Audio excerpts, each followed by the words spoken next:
All right, jumping across to the Western Conference, we have the Grizzlies Warriors going into Game 6. No Ja Morant, so sad. I picked Grizz in 7.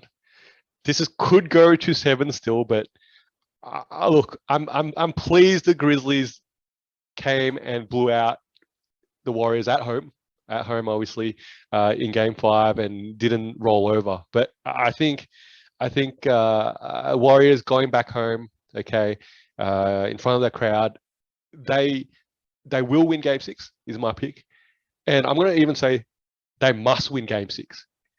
Okay, if this goes to 7 and goes back to Memphis, okay, um, that's 48 minutes that could go either way. Okay, so I think the Warriors have to treat this like their Game 7, and I think they should get the job done. Okay, but they do have to show up. They're gonna have to expect a Grizzlies team that will sort of grind the whole way and fight for every possession. Especially Steven Adams is back here as well. That gives them that sort of extra factor inside that he's been playing really sort of positive basketball from what I've seen. But I think the Warriors will pick up Game 6 obviously at home. Well, this is one of the few series where my prediction can come true.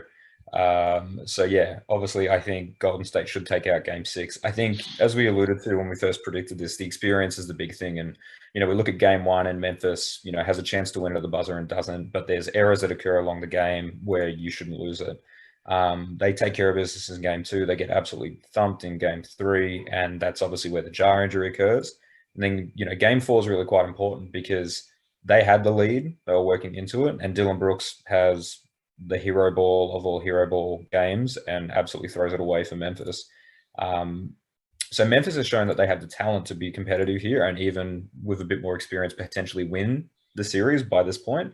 But it's the experience that's just going to grind it out. I think definitely a tough out for Memphis, but it'll be over next game.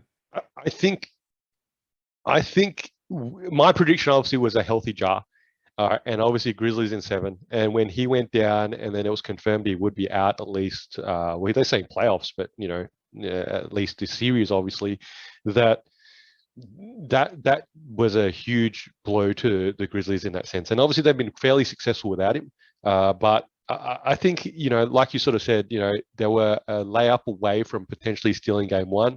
Okay, having Jar available in Game 4, which was that 3-point game there, he's that fourth quarter closer. Okay, and you sort of got to feel that if they're that close at that point, that the Grizzlies have every chance to win that sort of game. This series easily could be 3-2 to the Grizzlies.